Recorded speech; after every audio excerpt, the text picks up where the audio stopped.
A long-lived peace is over. The Emperor of Palamecia has summoned monsters from hell to begin his campaign for world conquest. A rebel army arose in the kingdom of Fynn to stop the Empire. However, Castle Fynn has fallen, and the rebels escape to the town of Altair. 4 youths from Fynn, their parents killed by the Empire, flee from Imperial forces. I'm sorry, I'm still stuck on Monsters from Hell! Following the release and surprise success of Final Fantasy, Square immediately decided to capitalize and fast-track a sequel. And fast-track it they did, as it saw release exactly 364 days after the first game. There was desire among the team to do something different though, and after all, different was the sequel style at the time. Mario 2 is different in the US, Zelda 2 is different, Castlevania 2 is different. They didn't want to just do the same thing over again, they wanted to iterate and experiment with new ideas. The results of these experiments varied, though they are not always universally loved, and in the case of Final Fantasy II, it seems to be considered by fans to be one of the worst in the entire series. But it's important to remember, just because it's different does not inherently mean that it's bad. Not everyone hates this game. But most do, and I'm under no illusions. I know I probably won't like it very much either, but that doesn't mean I'm not going to give it a fair shot. Now, full disclosure, the original Famicom version of this game was never officially released here in the West. It was going to be, but then it got canceled, and that poses an obstacle for me as someone who likes to view the original versions of games. I don't usually do this, but for this video, I had to make use of an legally purchased English language copy of the game. Right off the bat, we have a rather large difference from Final Fantasy I in that rather than a party of plain-faced avatars that you can name whatever you want, here we have a party with character portraits and canonical names. Firion, Leon, Maria, and Guy, who are already defined characters. You also can't choose their classes, but not because they already have them, it's because classes don't really exist in this game, at least not in the traditional sense, but I'll get into that later. Once our characters are named, we're immediately thrown into a battle against 4 Black Knights. Yeah, no starting on the world map here, folks. No, we're cutting straight to the chase of you getting fucking annihilated! I'm sure this isn't foreshadowing. This is a scripted event that's impossible to win, though. It's just meant to set the tone and your expectations for the rest of the game being rather challenging and full of death and failure. Demon Souls ripped this game off. We wake up in the town of Altair, the new home of the rebel army fighting against the Empire, and the party is reunited safe and sound, except for Leon, who has mysteriously gone missing. Talking to the princess, we're introduced to the brand new keyword system. Anytime a character has a certain word in brackets, you can learn that word and then ask other characters about that word to learn more information. That sounds really cool. Too bad it's fucking pointless. The idea behind it is sound. It's supposed to keep you more engaged and feel like you're actually interacting in conversations rather than just being told what to do, but it's so contextual as to be completely pointless. Any given character will probably have 1 or 2 specific words that they'll comment on, if they comment on any at all. Most of the time you ask them about anything and they say fuck all. Even when it seems like some characters really should comment on certain words, they just don't. The keyword system is all about what furthers the plot at that given moment, rather than world building. Anyway, just like the first game, it's a good idea to do a little grinding and buy some equipment before you set out, so let's venture out and do some battles, so we can get into the main reason why this game sucks.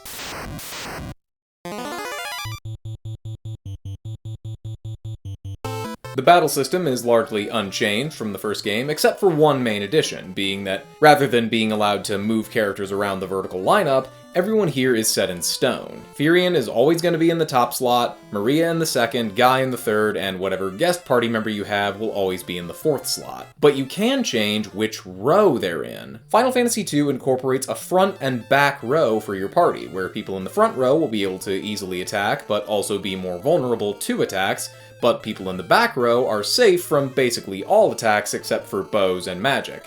The downside is that they also won't be able to attack unless they have a bow or magic themselves. And bows are some of the worst weapons in the game, especially for magic users, so I pretty much just kept everyone in the front row the entire game. Why are bows bad for magic users, you ask? Well, because for whatever reason, the developers decided that they fucking hate you now. Weapons now have magic penalties, which reduce the power of your magic spells.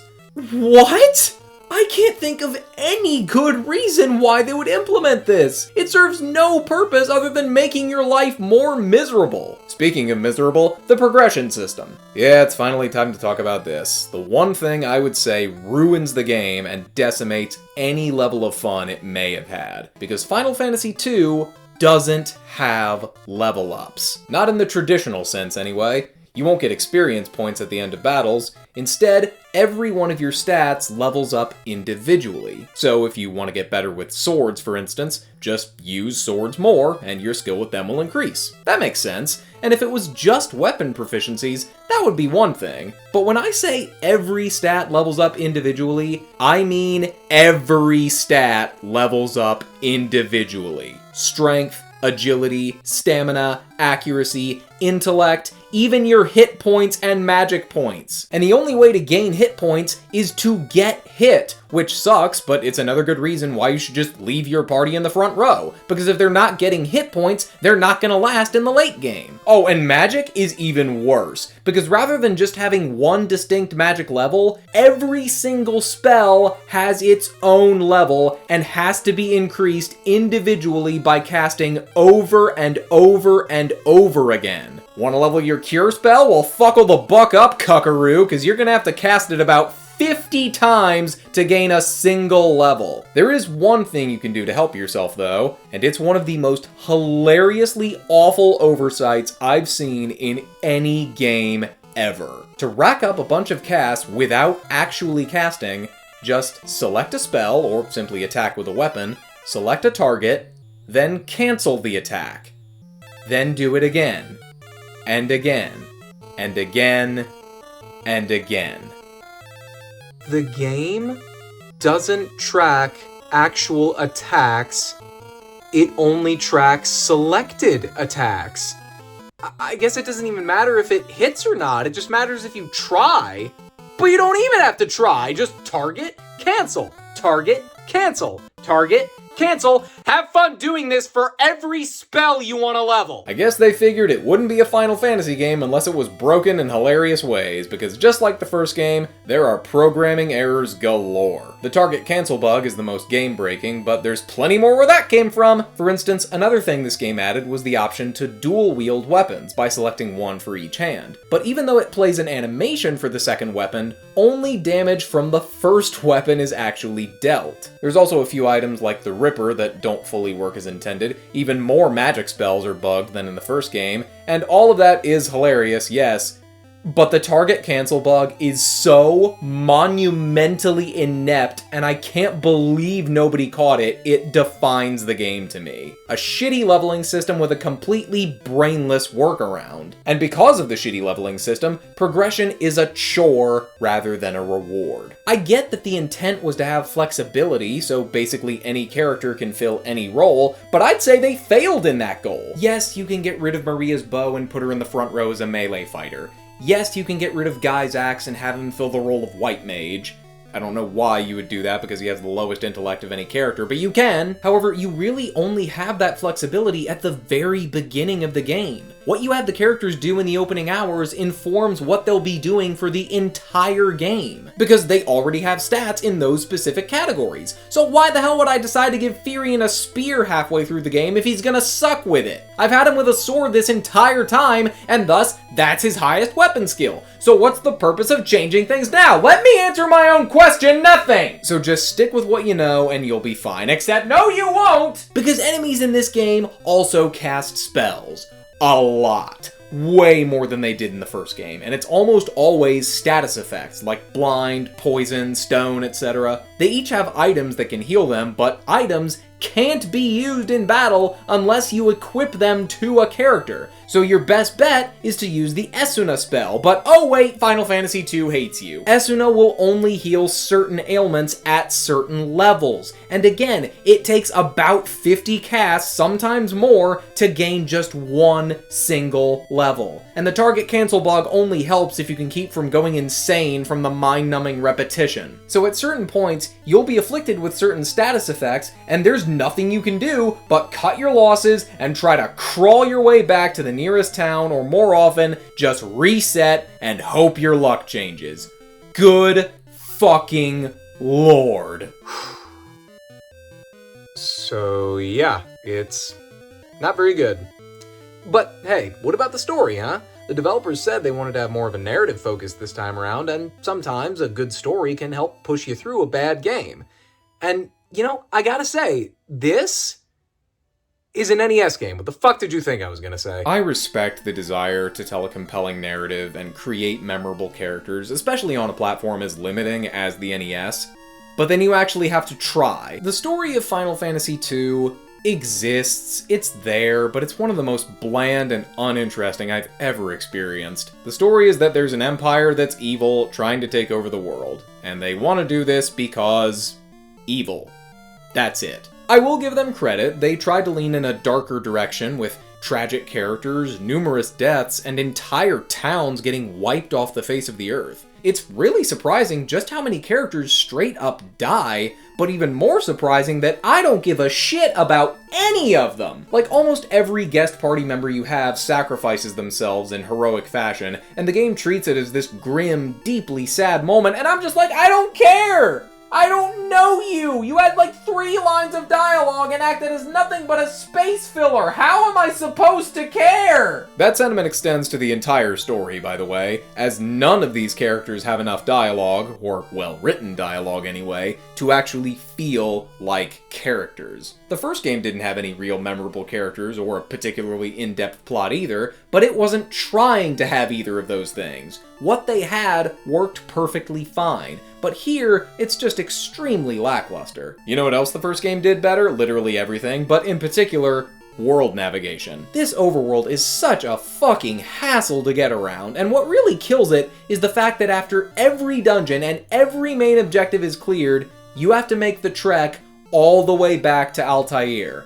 Every single time, just to be told what to do and where to go next. Every single objective has that draining back and forth, and it's made worse by the fact that you don't have any consistent means of fast travel over land. Remember in the first game when you got an airship at the halfway point? Here, you don't get an airship until the character Sid gives you his at the very end of the game, right before the final dungeon, making it next to worthless. There is one thing that's available to help you though. Chocobos, making their first appearance in the series. All you have to do is catch one, and then you can ride it for as long as you like and avoid enemy encounters, all while moving way faster. This is too good. Let's add dog shit. There's only one Chocobo forest in the entire game, and because of its placement, there are only 2 parts of the game where getting a Chocobo is feasible and not completely out of your way. Fuck yeah. Ugh, jeez, it seems like for every cool thing this game has, there's 5 things that counteract it just to make it an exercise in irritation. It's really quite a letdown, but I will say, the one thing in this game that is still good is the music. Nobuo Uematsu continues to work his magic and deliver some really great tracks. The battle theme is different, but carries over the same bass line of the first games. The overworld theme sounds dangerous and does a good job matching the more serious tone of a world being ruled by evil. But my absolute favorite track in the game, by far, is the town theme, because of how beautifully melancholic it is. It captures a feeling of peace and serenity, but also a somber sadness. Like evil is taking over the world, and this is one of the few places it hasn't corrupted yet. We're safe, relatively, but our hearts are also breaking.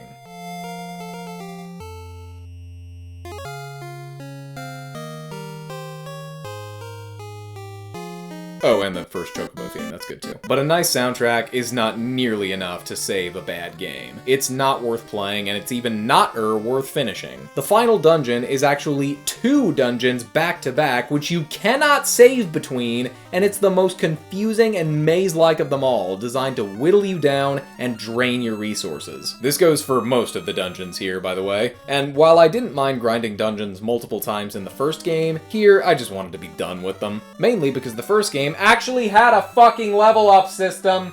which made it feel like you were actually improving and getting stronger over the course of the game. But here, even with the strongest weapons and armor, I felt frail and fragile throughout the entire thing. And you know what sucks even harder? The final boss fight against the Emperor isn't even that hard. I beat him on my very first try. You ain't gonna hear me complain though. I'm done! Well, that sucked.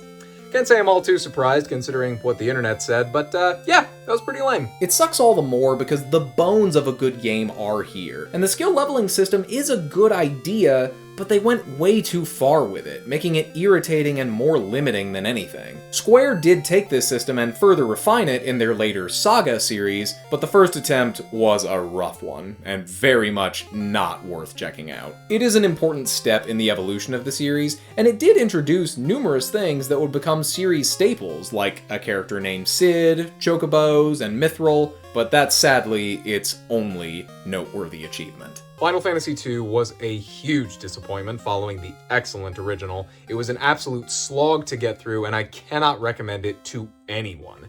I know that it has its fans, but I'm sorry, I just don't see what they see. But for better or worse, I feel like I've kind of committed to this series now, having played 2 back-to-back and all, and I don't really want to end on a downer note, so against my better judgment, why don't we do at least one more? Let's close out the NES era of this series with a look at Final Fantasy III next time. What have I gotten myself into?